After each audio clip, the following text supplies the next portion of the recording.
was kind of the introduction of the Bmp Advisory Committee. Amanda will talk about that shortly here. And we've also introduced this potential new integrated farm program that we'll talk about later in this meeting. In terms of next steps for this committee, we do have some continued discussions to make. We'll try to make continued discussions to work through. We'll try to make some progress on those discussions today, but we do anticipate that we will have at least one more meeting of this subgroup kind of before we move into the next phase of these meetings. So that meeting will be tentatively on March 24th at 10 a.m. That will be posted on our website in the near future here. Oh, did we lose our presentation? And we will look forward to continuing to work with you all. I'll provide a little bit more detail a little bit later on in the agenda about the timeline and how we imagine that we'll be sequencing things throughout this process. Did I just lose the presentation, or was that, maybe McKenna can bring that back up for us?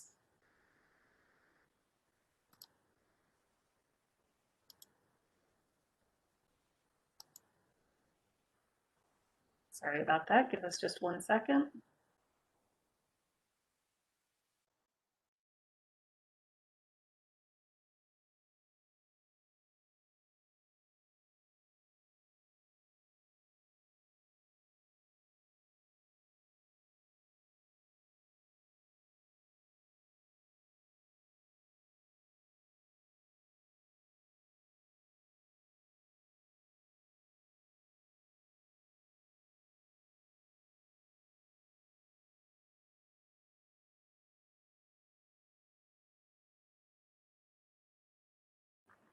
Thank you, McKenna.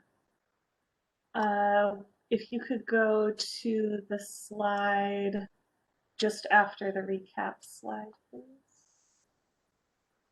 Sorry, I'm trying. I don't know what's going on with PowerPoint on my computer. IT was working on it earlier, so I don't know if something's still loading. So maybe, I don't know if someone else should share their screen. Let's take just 1 minute here to regroup. Sorry about that. No worries, it happens. Apologies everyone for the technical issues. We'll get this ironed out. It seems to be going now. So do you want me to keep going? And yeah, if you make it work, that's great. And if it crashes again, maybe we'll just have Amanda pull up the PowerPoint. Okay, sounds good. I think it's working now. Perfect. Thanks, McKenna. So we'll go ahead. I'll go ahead and pass it off to Amanda to provide a little bit of an update on the Bmp lineage analysis that we'll be working to better understand the interactions between the Bmp program and the base program. Good morning, everybody. My name is Amanda Long, and I am the Management Plans Program Coordinator. I'm going to talk through just a couple of updates on the Bmp program and then the Integrated Farm Program later on in the presentation. So we introduced this Bmp lineage analysis at the previous subgroup meeting. It is an analysis that came out of some additional conversations with the Agricultural Collaborators Group, who also presented at the last meeting.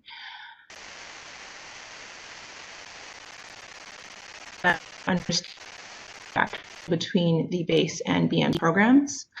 The results might help us to understand the water use of rights before and after they entered the Bmp program. And it also just might help us assist in understanding whether or not the equivalency between the two programs can even be quantified. So far in this, we have established a methodology for the analysis. And as is a really time-consuming and manual process, we are still working on some of this data. And so we hope to have some preliminary results for you at the next subgroup meeting. Next slide, please. So the Bmp Advisory Committee was reestablished at the end of last year to help advise ADWR on the Bmp program. So far, there have been 2 meetings. The first meeting discussed the purpose, the history, of the committee, and then also committee membership. And the second meeting, which was earlier this month, began reviewing the individual BMPs and also discussed a timeline for the committee. And Natalie will discuss that in a little bit more detail in the next section. The meeting hasn't quite been confirmed yet, but all of our public meetings are available online and listed on that website, listed there on the slide. The next meetings will continue to discuss committee membership, as well as a continued discussion of the individual BMPs. And then the committee will also discuss potential modifications to the structure of the Bmp program for the 5th management plans. The recommendations from the Bmp Advisory Committee group will eventually be merged into this subgroup, and we would encourage your participation in both this subgroup and also in the Bmp committee. So I'll go ahead and pass it back to you, Natalie, to discuss the timeline.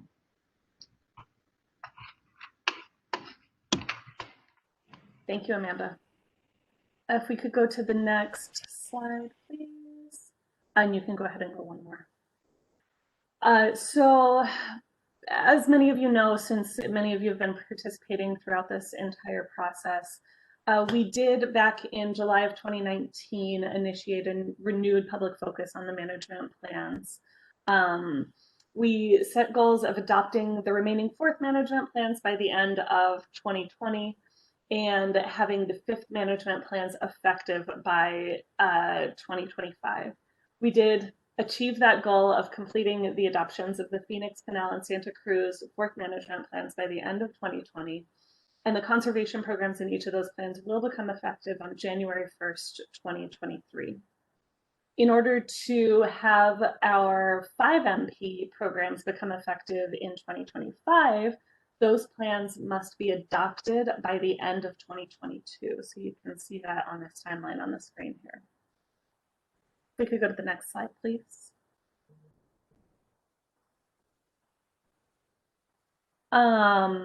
So we did originally intend to complete the development process of the 5th management plans by the end of 2020. Obviously, it's now 2021 and we didn't quite meet that target.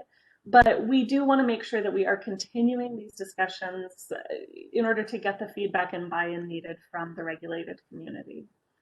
We will be spending much of this year drafting all 5 5th management plans, but we'll be sequencing that drafting process in a way to allow some of these discussions to continue here in the Bmp Advisory Committee that Amanda mentioned, and in several other forums over the next several months. Next slide, please. Amanda talked about the Bmp Advisory Committee a couple slides ago, and you can see here an overview of the potential timeline for those monthly meetings. They will be working toward making recommendations for the Bmp program by the beginning of May, and then we'll bring those recommendations back to this group for additional discussion. This timeline would allow time for the ADWR director, Tom Bishotsky, and ADWR staff to consider whether and how to incorporate those recommendations into the draft 5th management plans. Next slide, please. As for this group, while the Bmp Advisory Committee is working through their discussions, we will also continue working through our development of the Integrated Farm Program. And in a future meeting, we'll also discuss the statutory provision for a reduction to the top 25% of water duties in each area of similar farming conditions. In mid or late May, once we got those recommendations back, we would discuss the recommendations from the Bmp Advisory Committee and have some additional discussions on the Bmp program in this group as well. Next slide, please. The purpose of this timeline is to, again, allow time for the drafting of this plan, of the plans, the 5 5th management plans this year, so that they can be adopted next year and become effective on January 1st, 2025. That means that all 5 plans will be drafted simultaneously. And we'll be wanting to hear from all of you with suggestions on how those plans may need to be customized for each AMA. Our intent is to continue work group meetings through that drafting process on a more as needed basis. So I talked a little bit about the first phase of this group, which was the development phase of all of these conservation programs. As we move into this drafting phase, we kind of see this as a phase 2 of the work group process, where we will bring the draft regulatory language back to the work groups for review over the course of 2021. So just to be very clear, when I say that we're hoping to kind of wrap up phase 1 of this work group in May, that certainly doesn't mean everything is finalized. There will be additional opportunities for feedback in reviewing the draft regulatory language in that phase 2. And there is also additional opportunity for public comment built into the legal adoption process for these plans. We can go ahead and go to the next slide, please. And I will go ahead and pause here for any questions or comments from the group.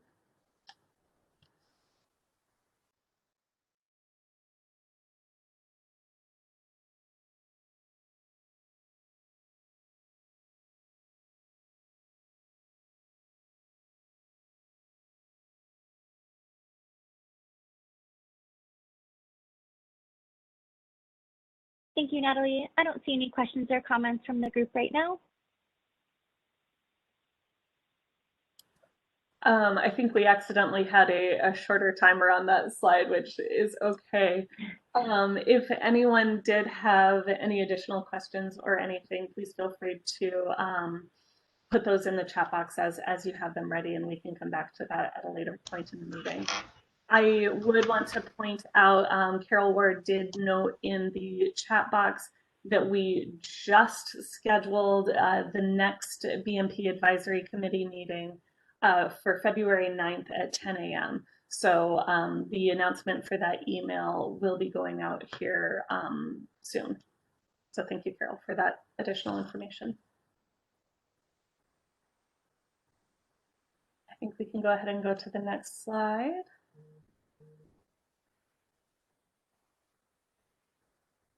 And I will pass it back to Amanda to start talking through the details that we still want to work out for the integrated plan program. Amanda? Thanks, Natalie. So today we're going to talk a lot about the integrated farm program. I'm going to go over some statute, an overview of the program, how we think that this program might fit into the structure of the 5th Management Plan Conservation Program. And then with the bulk of the time that we have left, we'd like to go over the details of the program and talk through some of the feedback that we've heard so far. And then we're hoping for a discussion, a deeper discussion of all the details of the program. Next slide, please.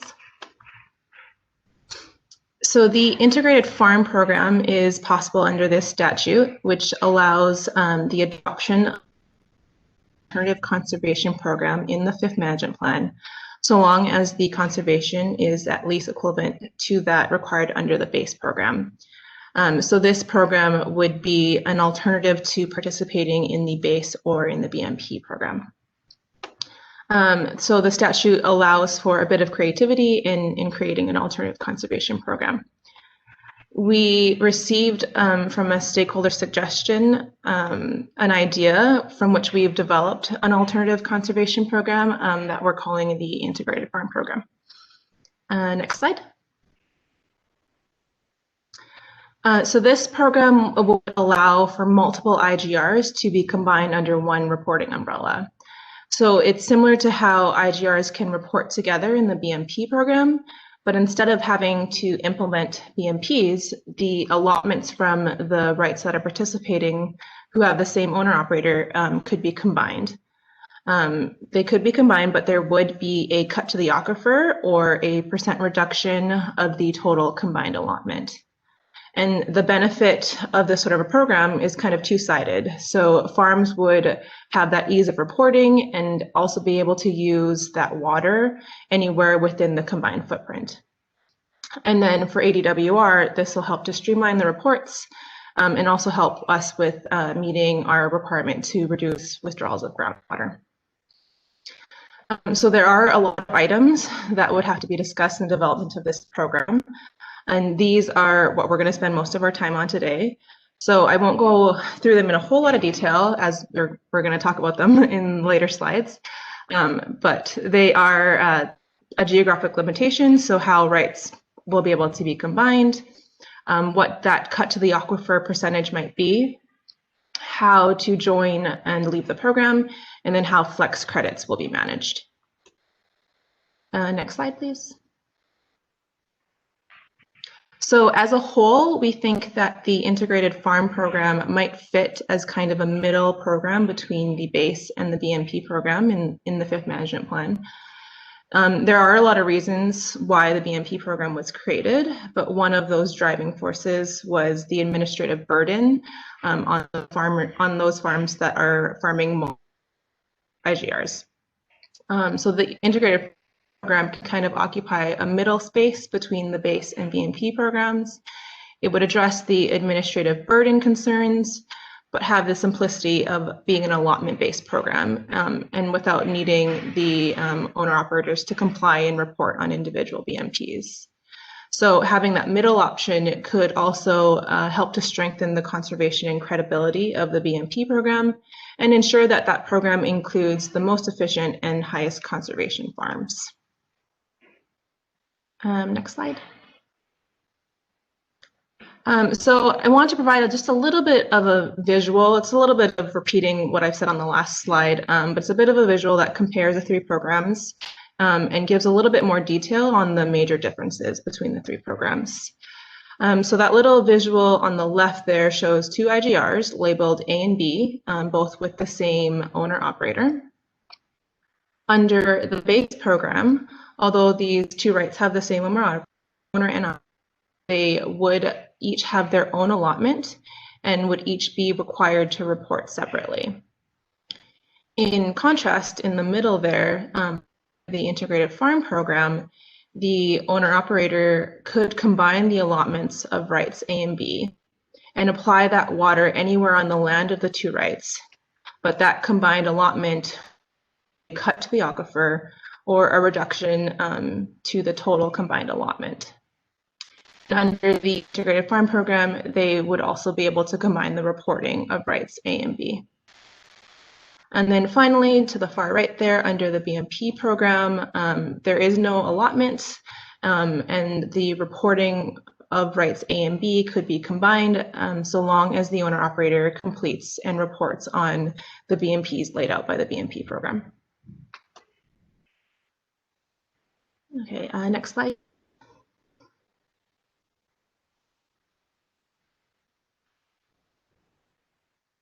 Thank you. So the next slides go through the details of the integrated farm program that we still need to work out. Each of these slides is kind of structured the same. So we have the concept there on the left, and then on the right, we have some feedback or potential options that we have developed or received from stakeholders. We have also included a timer on each of these slides. So we're hoping to have a discussion after I go through each of the comments. So that timer will leave some time for you to type your questions or comments on you. First concept is the basic structure. So I've covered this in the previous slides, but again, this program is allotment based. It allows for combined reporting of allotments and use of that allotment on any right in the program as the participant see fits. So it allows for some flexibility on how water can be moved among the rights in the program. And the program would also have a cut to the aquifer or a % reduction in that total combined allotment. So we have gotten some feedback so far on this program. We've heard that it could be administratively difficult to combine leases with different ownership types. So state land is a good example of that one. That many farms are already administratively managed as one. And as I've mentioned before, we've heard that this program helps to reduce the administrative burden for those that are farming multiple IGRs or potentially for districts that are reporting on behalf of IGRs. So I know that there's still a lot of details to work out on this program, but I guess the kind of feedback that we're looking for here is, do you think that this general concept is a good idea? Is this a program that you would see yourself or your client participating in? Is this something that we shouldn't or should move forward with? And do you have any other comments or questions about the basics of this program? And if you can start the timer.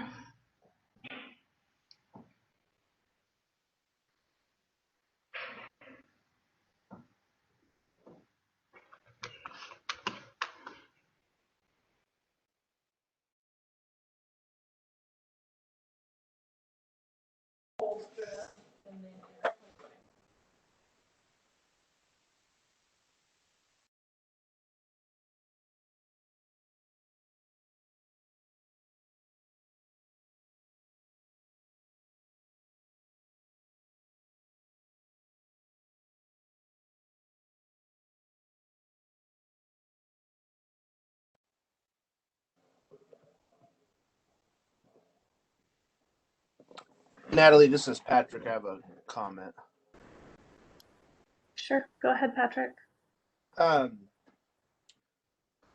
So I think that this could be a beneficial program.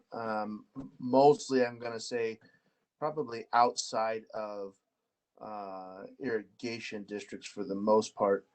The first comment about the administrative difficult to combine leases, I'm not sure that I don't understand that feedback there, just because you're going to find that a majority of producers are signed up in some probably type of farm service agency program, so their farm is already under kind of a one management system, notwithstanding any of the leases, because there's some people that I know have 35 different leases with different landowners and that stuff. So I think that the spot that we would want to get to, and it's probably more beneficial to areas in Maricopa County, not as much in Pinal County, just because of how the land is broken up. I think we want to get to a spot where a farmer can say, look, I operate 1,500 acres in this sub-basin. It's one farm, and I'm utilizing, I have X amount of IGFRs, and utilizing that amount of water. I think if we can get to a system like that, what you will find is there will be a natural cut to the aquifer. So balancing this, we need this program to cut the aquifer. I think that makes us hesitant to say, okay, we'll accept a cut to the aquifer, when I think that we need to do some administrative cleanup that helps both the producer and the department. And what you will find is there's probably IGFRs out there that have not been retired, not being utilized or whatever. And so on the department will also achieve its goal, which is, that so-called cut, without saying, okay, you must do this program and we must have a percentage of cut to the aquifer. And I think that, possibly there's probably some good examples out on the west side to really paint the picture of that. Thanks, Patrick. So I think the concept of the cut to the aquifer, which again, we'll have a full section kind of dedicated to that in a few minutes here. The idea there is really to kind of balance. There's an advantage kind of on the farm side by combining these rights, being able to use that water on any of those rights without having to do flex transfers or anything like that. And kind of as a trade-off for that advantage, there's some percentage cut. What exactly that percentage cut might be, I think we still need to have a conversation about that. We'll get to that a little bit later. but I certainly hear your point about getting to a point where the farmers can operate a little bit more flexibly across their land. And that's certainly something we also see as an advantage to this program, where the farm can kind of move the water to those most efficient lands. So if I can respond just Sure. quickly to that, and this is completely spitballing, it's not accepted by any of the agricultural entities by any means, or farmers, but we all understand the end game of what we're trying to get, and this cut to the aquifer. So as we talk about these things and implementing a new program, maybe there's a possibility that, in the spirit of working together, we say, okay, look, we're gonna try this program, and we're gonna agree that we're hoping to find X percentage of a cut to the aquifer, but we're not gonna hold this carrot and stick situation over the producer. We're gonna start trying to get this implemented, see if it works, and if hopefully that we reach this in a certain amount of time. If we don't, then we're going to come back to the drawing board with the BMP committee or whatever, rather than having this carrot and stick approach right up front, and more of a hey, let's work together to come out with a win-win. Sure. I certainly first appreciate your willingness to spitball. That is something that is always really helpful in these meetings, throwing ideas out there. So thank you for that. And second, yeah, I definitely agree with kind of the idea of having this be an incremental approach, an approach where we can kind of see how it works. This is something brand new, so it's a little hard to predict exactly how this is all going to play out.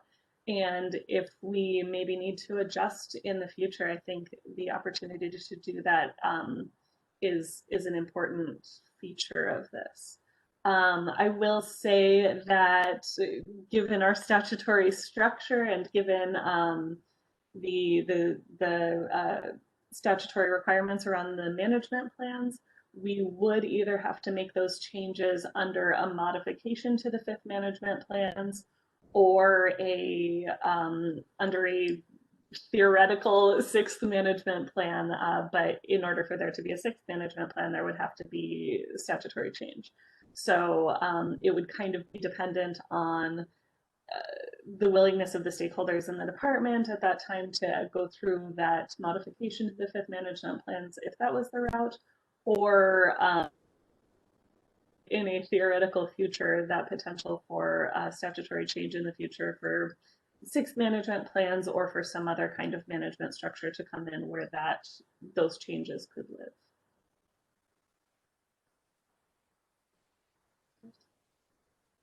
Thank you, Natalie. Brian Betcher has commented here that the amount of the cut to the aquifer could be a disincentive to join.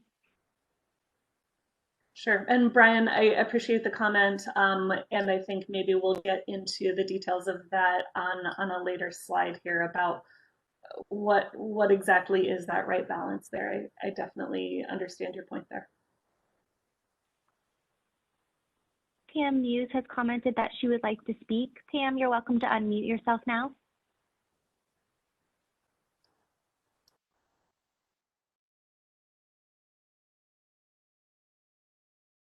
Can you hear me? Yes, we can. Okay, thank you.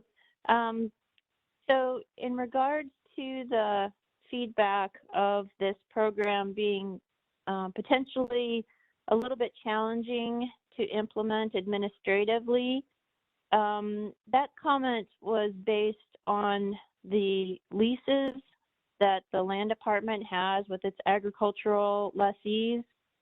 There are provisions in those leases that might make it a little complicated for farmers to enter this program. And so we would have to, the land department would have to work with the ag community and with the department to ensure that this program would comport with our leases.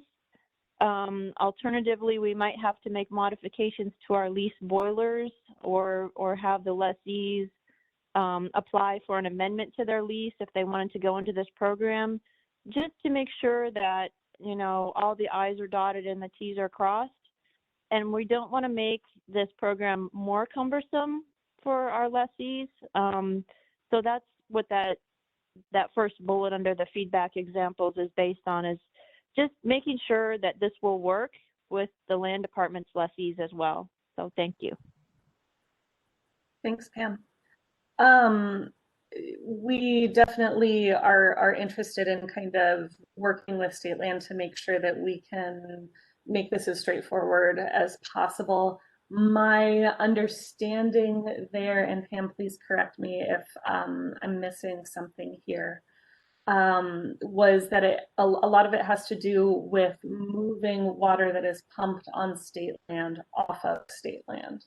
So I think there's some possibility that as a part of the joining process, the application process to join this program, we may be able to have some indication of ownership of each of the rights, or some indication of if there's a state lease involved with this combined right, perhaps they would need to work with state land on an individual basis to figure out the details there. I think we're open to figuring out the details there through kind of that application process, maybe is the best fit.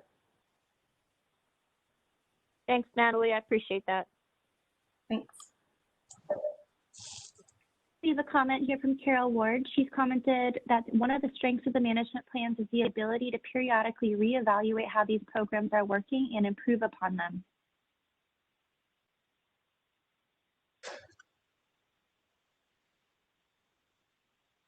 Stephanie Smallhouse has a question. Stephanie, you're welcome to unmute yourself.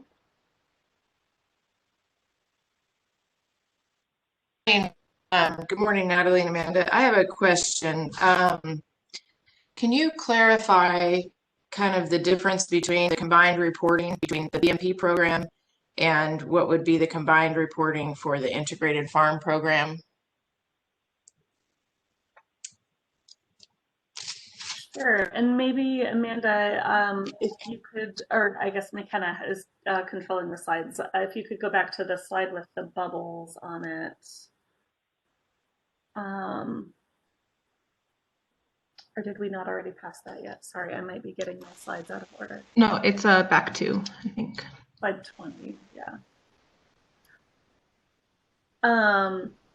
So the combined reporting under the Bmp program and the integrated farm program would really largely be similar to each other, with the exception that under the Bmp program, you have to report on each of your individual BMPs and your water use, where under the integrated farm program, you would just be reporting on your combined water use for those combined rights. So because of kind of our data needs for hydrology and everything, we would still be requiring well by well reporting. Yes, that's the one I was looking for.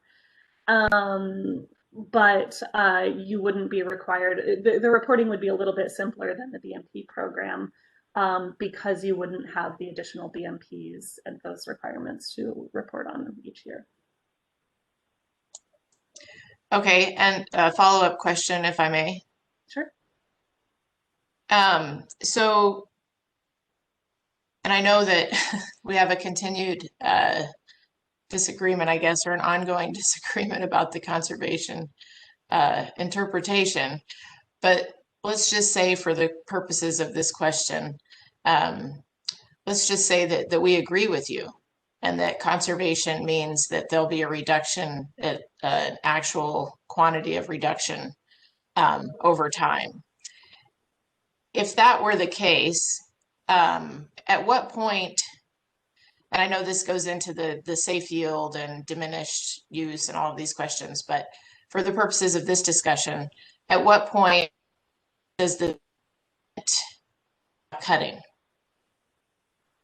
Really, water is just the water is basically just changing uses in a lot of instances. And so at what point do you stop cutting on this scale while you're augmenting use somewhere else? And the reason I ask that question is just because I'm trying to wrap my head around what the incentive would be to participate in the integrated farm program. So that's where that. Oh, sorry, Stephanie. Go ahead. So maybe one thing to clarify is that just like the BMP program, the integrated farm program would be voluntary. So if an individual, if a farmer did not want to have that trade-off of the cut to the aquifer, they could continue participating in the base program. There is certainly no push in any single direction. Rather, what we're kind of trying to do here is provide a range of options to provide benefit on both sides, where people can kind of find a program that works best for them and either stay in the base program or opt into a different program. So that's maybe one piece of that. The other piece, kind of in response to your question about the increased conservation, the reducing withdrawals of groundwater, I understand where you're coming from, and maybe it's not quite as straightforward as we stop cutting when we get to safe yield in the Phoenix AMA, or we stop cutting at some date. It's not necessarily the same as that. What we're looking for is, and I guess I should also clarify, it's not necessarily cutting one sector to give water to another sector. What we're looking for is increased conservation in all sectors to move toward the goals of the AMA, whether that be safe yield or extending the life of ag. We see that reducing the usage of things like groundwater, which are our non-renewable water sources, will improve kind of the long-term prospects for everyone in the AMA. So it's not, we're looking for the areas where conservation is reasonable and manageable. It might be that we find a point where, okay, we're looking at this conservation program and we really can't tighten things here anymore. So maybe we stop with this conservation program, but there might be another conservation program where we still have a little bit of wiggle room. I guess where I'm going with all of that is it's not really a straightforward answer. Things change over time, and conservation strategies change over time. So our conservation strategies are going to change over time as the structure of our state changes and as we learn to do various things better. So I know that's not a very good answer, but we hope to continue moving in the direction of conservation as much as we can in order to be moving toward those goals of the AMAs and moving toward safe yield or extending the agricultural economies in Canal. So I know that's not not a totally direct answer, but I think that's kind of the best we can do with limited information.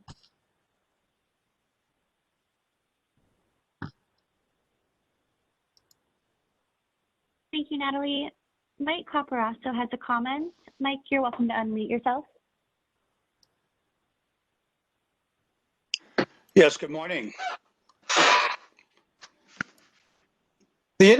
Am I coming through?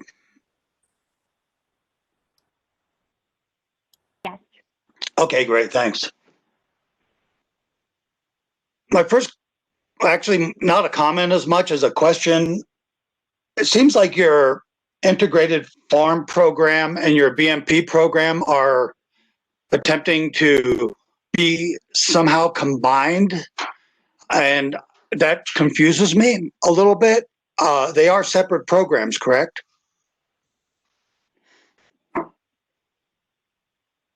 Sorry, it took me a second to get to my mute button there. Yes, they are separate programs. The integrated farm program kind of sits in the middle ground between the base program and the BMP program. So it certainly has some similarities to the BMP program in terms of the combined reporting. But where the BMP program, you do a certain list of, or achieve a certain number of best management practice points, and you're not subject to allotment.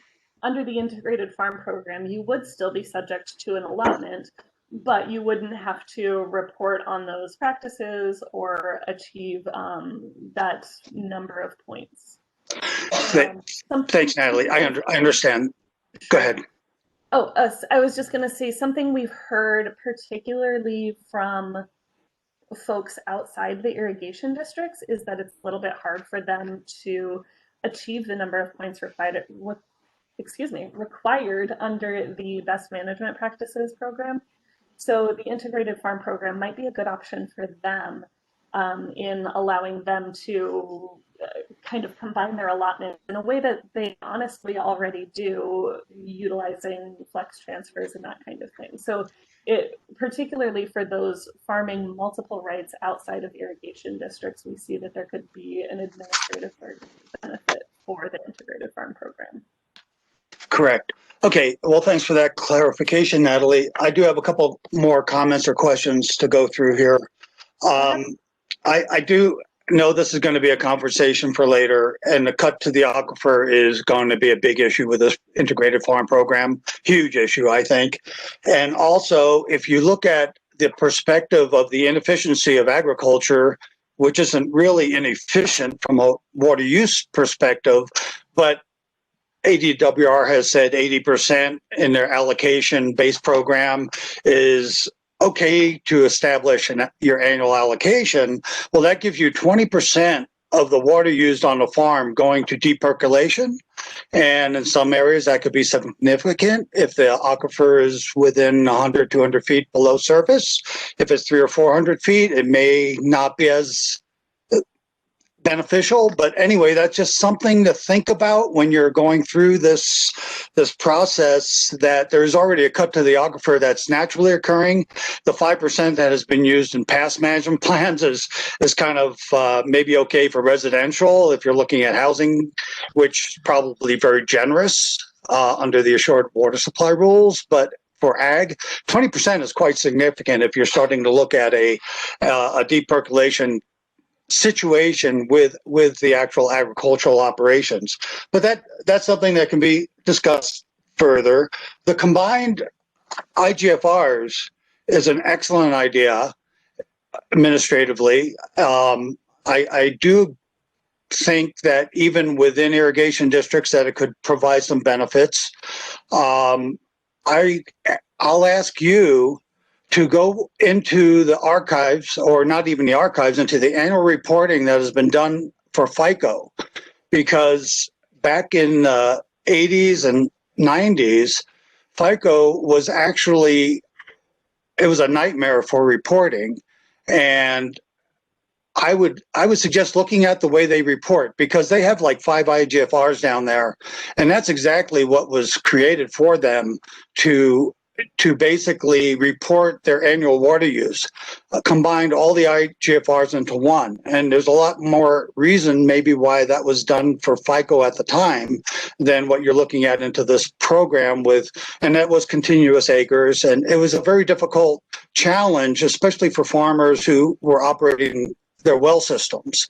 And their well systems are all integrated throughout the entire farming operation, and it makes it almost literally impossible unless you measure each individual field, how much water each field is getting. So from a reporting standpoint, this integrated farm program has sort of been tested a little bit with FICO, and I suggest that you go back and look on how that was set up. And by the way, full disclosure, I was an ex-ADWR employee, but I am now currently working with BKW Farms and Tucson AMA, and also I'm a current candidate for the Bmp committee. So I'm trying to wrap my head back into this again. It's been over 20 years. However, it's bringing back some very fine program work that ADWR has done in the past and will likely I'm almost sure will continue to do in the future, mainly because of their stakeholder group meetings. It's incredible. And the cooperation that I'm already seeing is already a benefit more from what we had experienced back in the 90s with all the contention. So credit to you. And I think this is going to work its way through. And I just wanted to add those comments right now. Thank you. Thank you, Mike, and thank you for being here. We'll certainly look into that FICO situation. I'm not familiar with that type of thing. Kind of formally, administratively, would have been possible through a conveyance previously. So maybe that's what happened there. But again, I'm not totally. I'm not at all familiar with that particular situation. So we'll look into that, and certainly could be an interesting test case. I appreciate that. Yes. Thank you. Great. Thank you.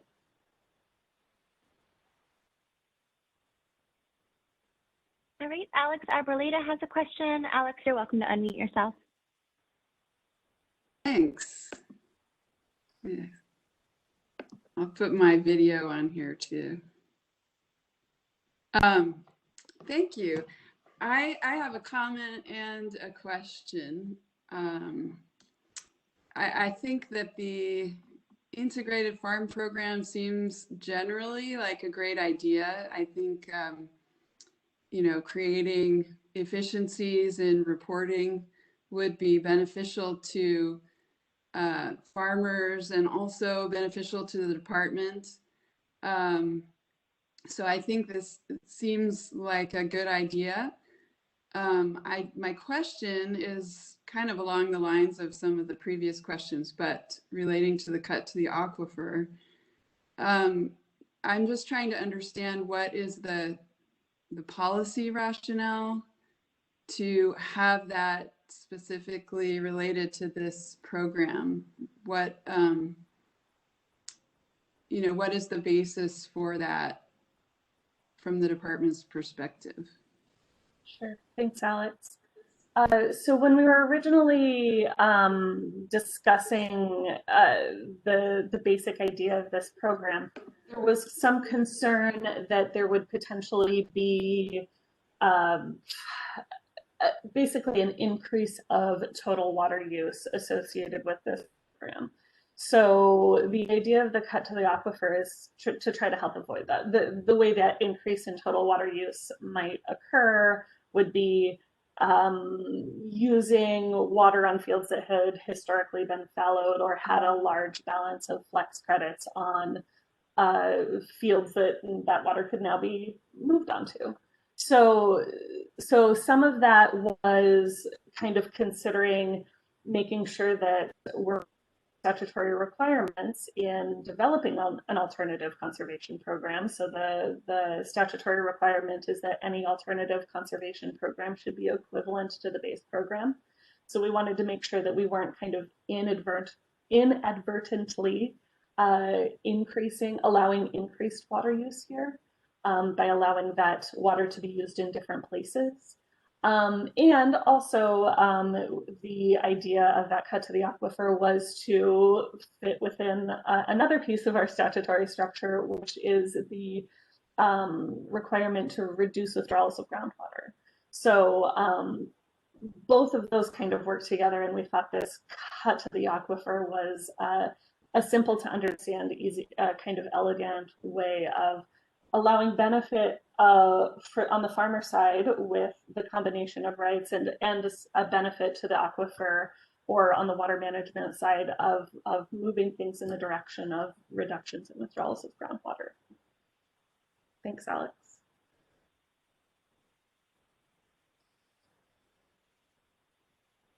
Natalie, this Thanks, is Natalie. Patrick. Go for it, Pat. Sorry, I'm on an iPad, and so the typing the question thing. Natalie, the comments that you just made there actually caused me a little bit of concern when you talk about the cut to the aquifer, and you talk about you didn't want to create a program that unintentionally used more water, and I actually failed to see how that would even become a thing under a new program. I think in general, you know, the agricultural folks are moving towards trying to use less water anyway. I mean, the less that it's an input, it's a cost, and so anything to do with savings there. And so that combined with the reporting that you all collect on an annual basis, I think is going to, you know, would immediately set up red flags. And so I think that the department has made a quick decision, a knee-jerk one, saying, well, we think this may lead to more water, so to make sure it doesn't, we're going to make a cut to the aquifer. And if that's the path that we're on, I don't think that's beneficial to any of us.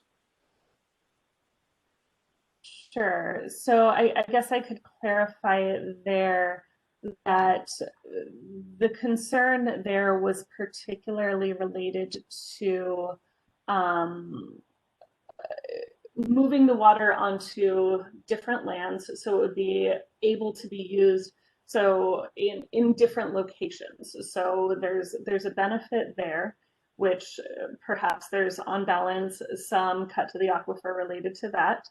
But the kind of concern about increasing water use in particular was also related to what we've sometimes heard to referred to as these kind of stranded flex credits, where there might be a piece of land that is not great for farming that has these old flex credits, where under this combined program, perhaps those flex credits might be able to be utilized now.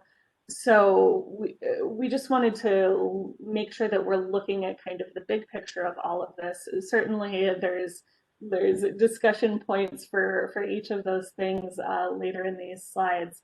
But I should clarify maybe that it certainly wasn't a knee-jerk thing. What we're trying to find here is that balance. What is something that is beneficial for the side of the farmers, for agriculture, and also beneficial in terms of water management, reducing withdrawals of groundwater.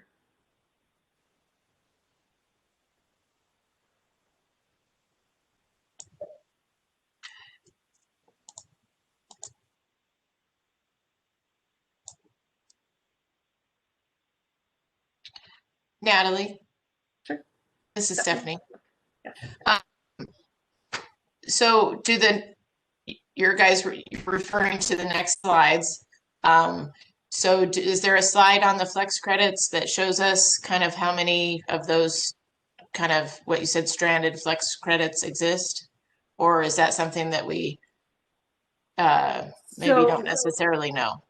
We could assemble data on that. We don't have that on a later slide, but we could bring that together for a future meeting. This is Dan. Sorry, can I just one quick comment? I know you're trying to move on the flex credit thing. I think it's just a quick point. I think it's unlikely that even though if you could, what's going to happen is this program probably is going to make it for the people who want to join. It's going to make it easier from administratively for them to do the things they're already doing and use the water that they're already using.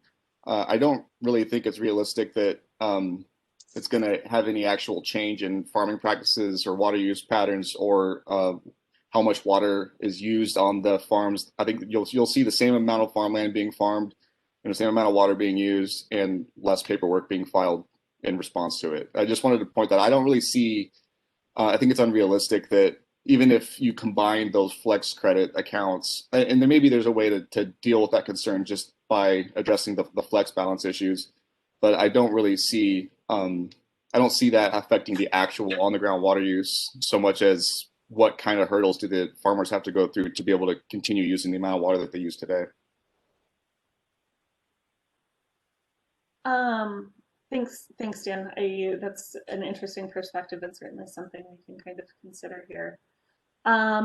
Perhaps we can, since a lot of this discussion is centering around these issues of the cut to the aquifer and the flex credits, perhaps we can go ahead and I'll let Amanda introduce those slides, and we can think a little bit more about okay, assuming we're having a cut to the aquifer, what is the balance there? We've heard from Brian that there would be concern about setting it too high in terms of people actually participating in the program.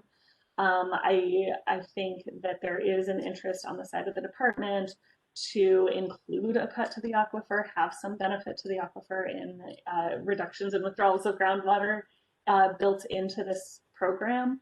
But how exactly that all gets structured and how that gets combined with the strategies around flex credits, I think is an important conversation to have. So Amanda, maybe we can go to that next slide.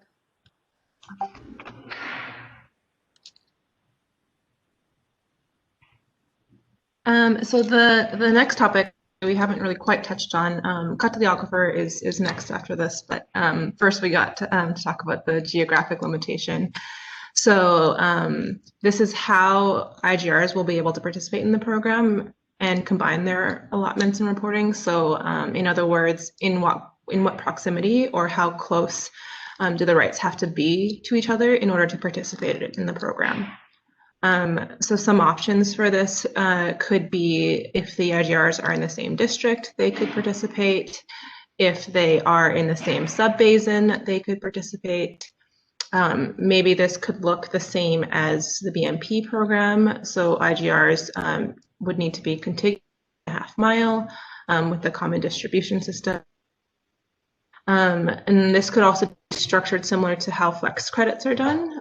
So it's a combination for farms that are in a district. The limitation could be district level.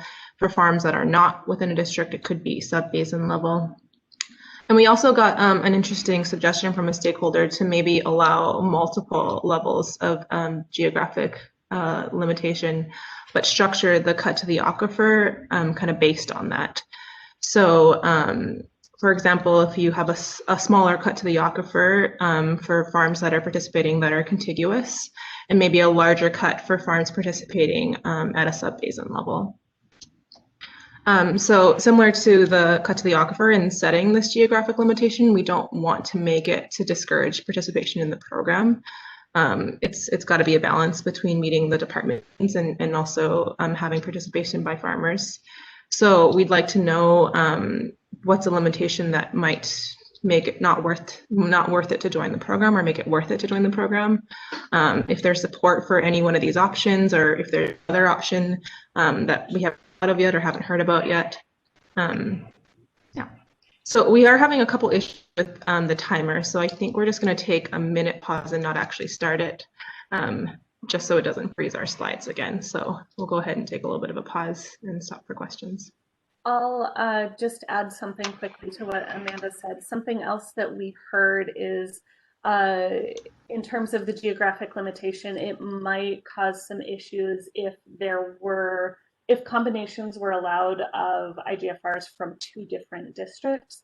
So that might also be something we'll need to consider here of perhaps if you're in a district that limitation would need to be to the district level. So that we can avoid that issue of 2 different districts reporting on the same right.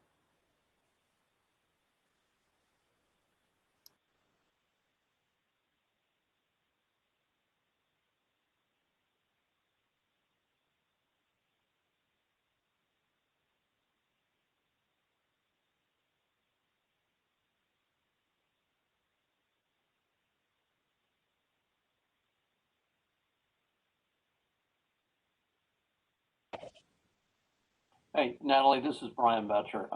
Just quick on that district. I think that would only be a problem if districts are doing the reporting on behalf of the growers. In cases where they're not, and the individual growers are still doing their own reporting to DWR, I don't know that it matters the source of the delivery of the water. It just allows those farmers to combine those 2. So I think that may only be a discussion where districts are doing reporting on behalf of growers.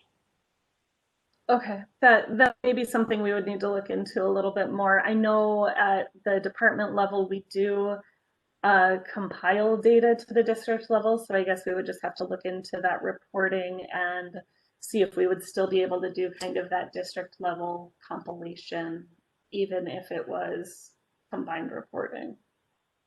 So certainly something we could consider. Thank you, Brian.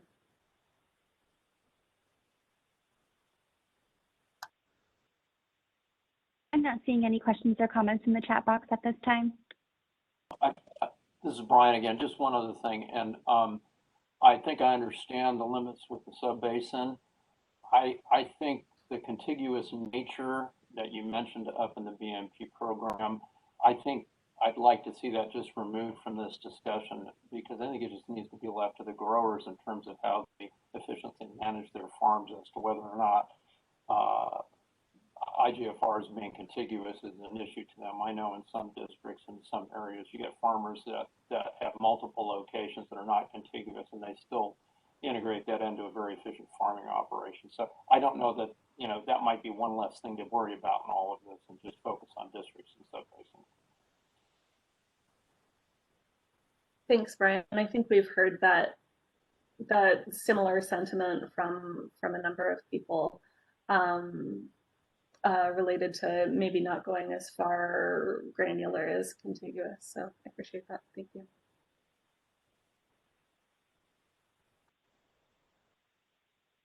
Thanks, Natalie. We have a question here from Mike Caparasso. He's commented, have areas of similar farming conditions been considered for potential options?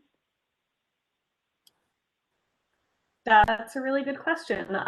We had not really looked too closely into that. Maybe that's certainly something we can look into. I know a number of the area of similar farming conditions match pretty closely with the district boundaries. So maybe those are close to the same thing, but that's certainly something we can look into.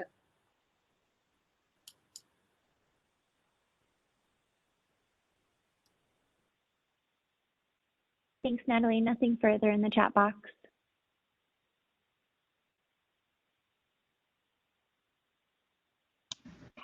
All right, thanks everyone.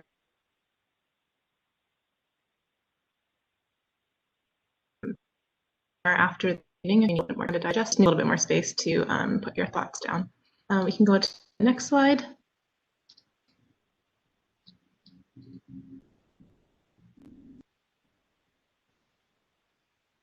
Awesome, thank you. So the next concept we've already chatted about quite a bit, but it is the cut to the aquifer. So this is the percent reduction of the total combined allotment. And as Natalie mentioned before, it's something that we included to ensure our statutory requirements are met. So first, to reduce withdrawals of groundwater, and second, to achieve conservation that is at least equivalent to that required under the base program.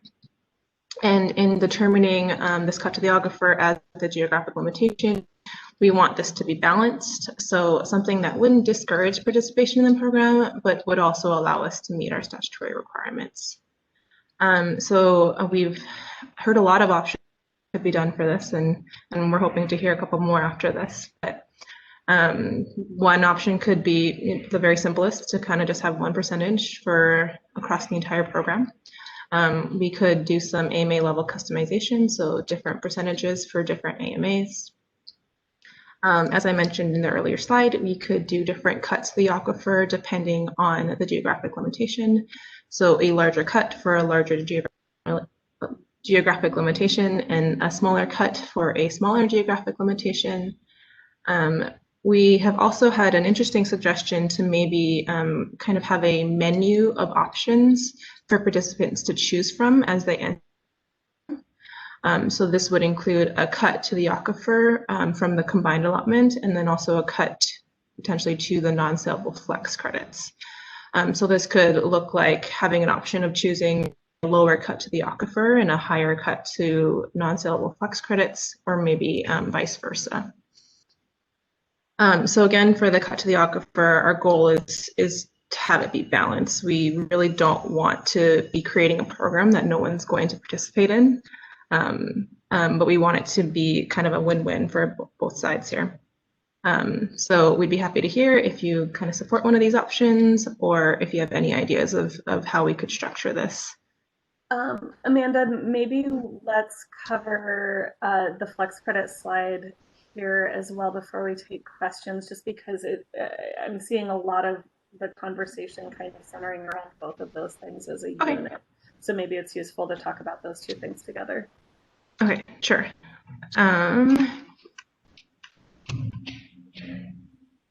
So then the next one is the management of the flex credits balance. So how we would manage flex credits for participants once they're enrolled in this sort of a program. So some options there that we've heard are to completely freeze flex credit accumulation, to maybe permit the use of flex credits, but only up to what the full combined allotment under the base program would have been. And to allow accumulation of flex credits only on the new combined allotment that accounts for that cut to the aquifer. So allow flex credits of participating rights to be combined, but in the case that the rights do leave the program, those flex credits will be split proportionally. So the same thing that happens with conveyance of a right. And then that last option is what we kind of discussed there on that previous slide, kind of allowing this menu of options and for the participants to choose as they enter the program. I don't know if you want to expand on that menu of options item, Natalie. Sure. So that kind of menu of options thing, the idea there would be maybe rather than establishing one strategy for the program as a whole, individual participants could select an option as they're joining the program. So maybe one option would be a low cut to the aquifer and a higher cut to the non-saleable flex credits, or another option might be vice versa, a higher cut to the aquifer and a lower cut to the non-saleable flex credits. So there might be different approaches that we could take even within a single program, kind of allowing different options for people to choose from as they're joining the program. Thanks, Natalie. And we can go ahead and pause there for a minute to allow you some time to type in questions.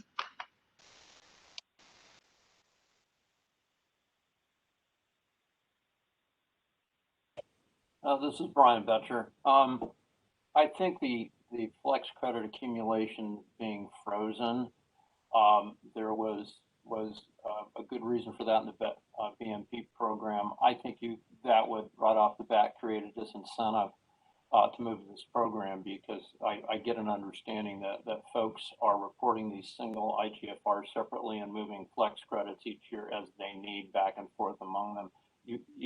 You freeze the flex credits, you really reduce the effective use of what they have under the base program. So you make a more challenging program for farmers trying to make a buck and efficiently move their water around. So I think you will find nobody's going to be in favor of that particular one. I think that becomes a non-starter. Thanks, Brian.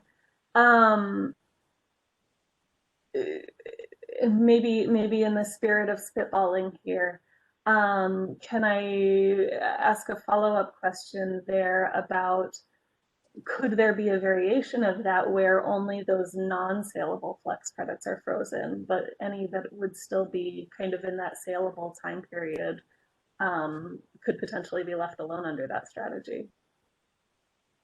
Well, and I guess the challenge that the department is having in all of this is trying to reduce groundwater as your statutory requirement as you move forward with these programs.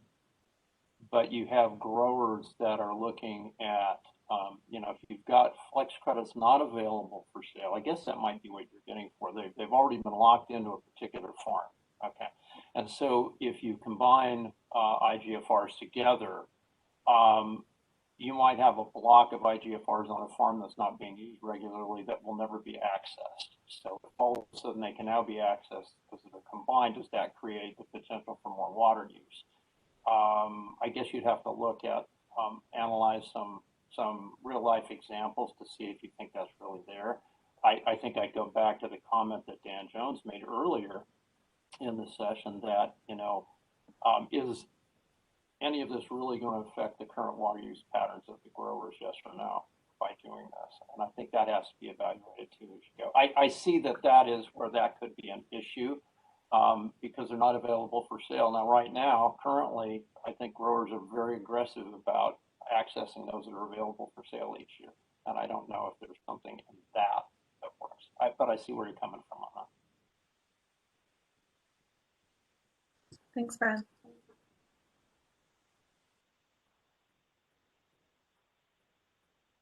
I'm not seeing any questions or comments in the chat box. Mind if I jump in? Go ahead. Thank you. This is Mike Caparoso. Getting a bad echo on this, so let me try to do the best I can. My initial take on this integrated farm program, it's set up with too many disincentives to be effective. I don't see anyone participating in this. I might be wrong, but the program itself, in my perspective, is the base program. And it's as efficient as the base program because all you're doing is combining two or multiple IGFRs into one farming unit with the same, it should have the same allocation, it should have the flexibility accounts, there should be no cut to the aquifer.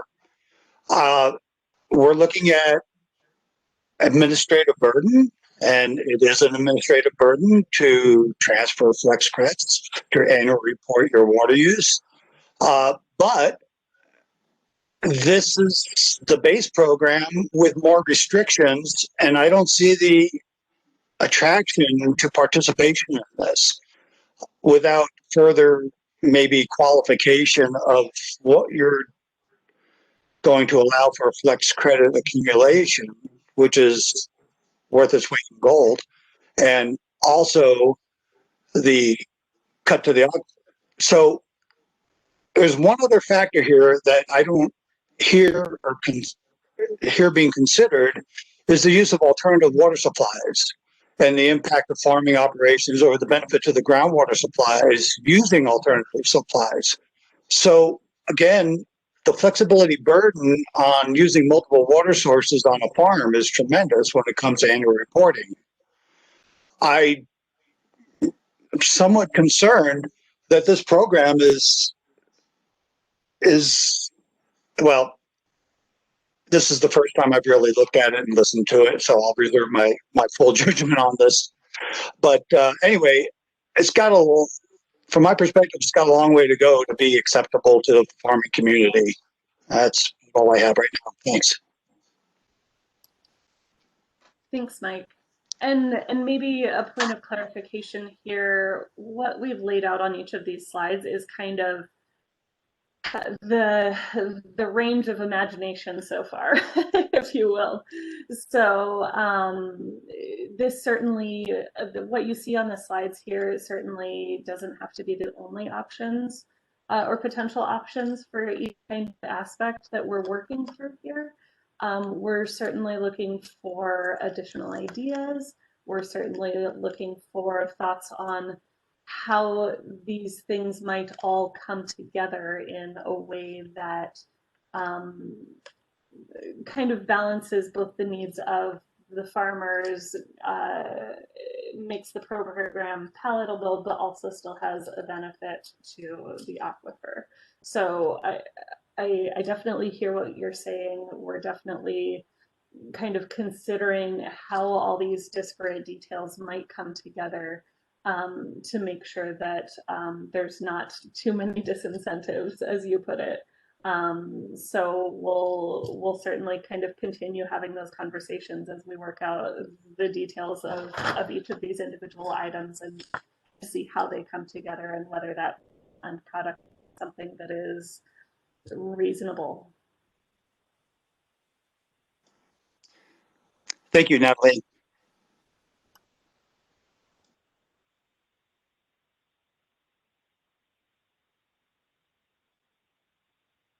posting anything additional in the chat box. Natalie, this is Patrick again. Hi, Patrick. To somewhat piggyback off of what Mike said, and I understand that you guys have looked at this as a new program, and maybe it does eventually flush out to be a new program. I don't know, but I'm going to venture to guess, and at least when I talked to some producers, that when we originally talked about this concept as far as combining, the IGFRs and making it easier to report and for both ends, I think that the initial concept was to, create efficiency within the programs that existed today. I would, as I sit here and think about it, I think it would be very, right now, thinking about farming and, okay, what drives me to go into this new program, a little bit less paperwork. Well, you know what, I'm just going to keep doing it how I've done it, and I don't have to worry about learning anything new. My job is really to farm, not fill out paper for the government. So I think that unless you have a really big incentive there, you're not going to get a lot of movement from the farming community. But I think that the concepts that we're discussing under programs that exist today could have benefits for both ends that are realized on paper, that there are probably, IGFRs out there being reported that maybe don't necessarily match up with true use and all of that.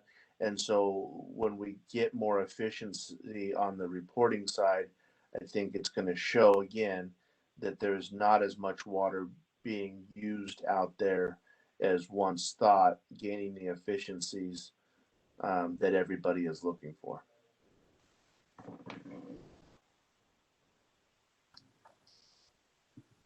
Thanks, Patrick.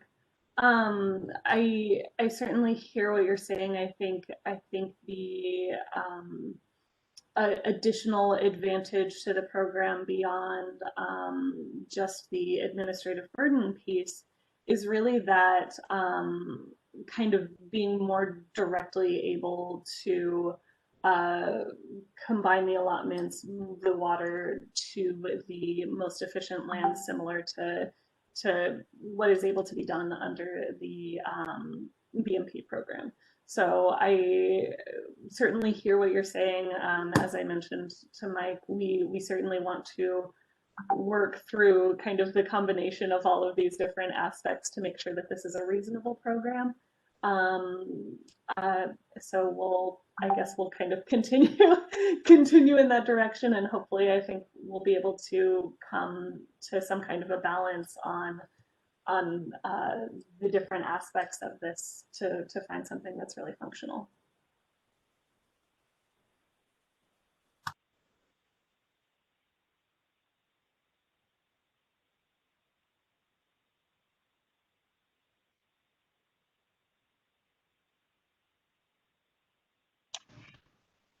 Okay, if there aren't any other questions, we can move on to the last slide.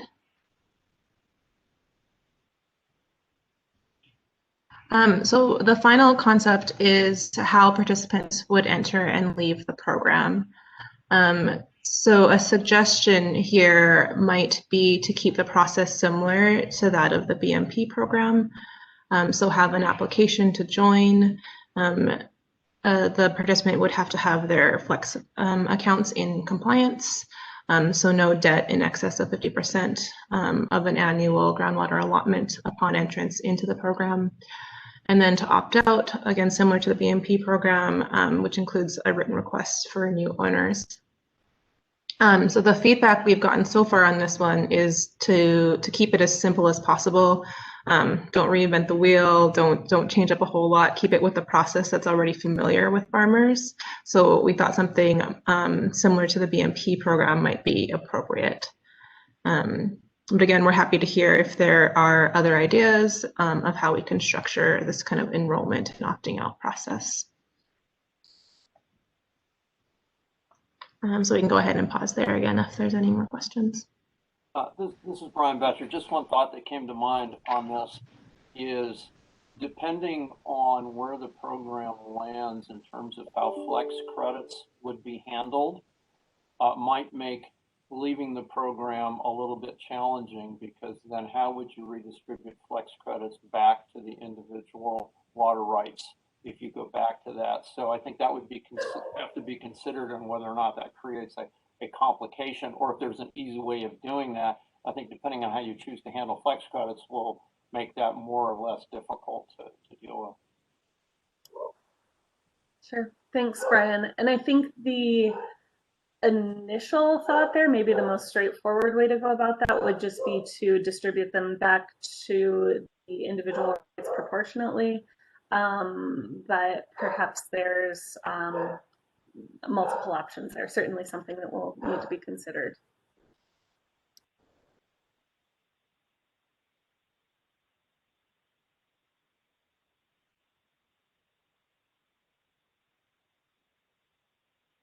I'm not seeing any questions or comments in the chat box.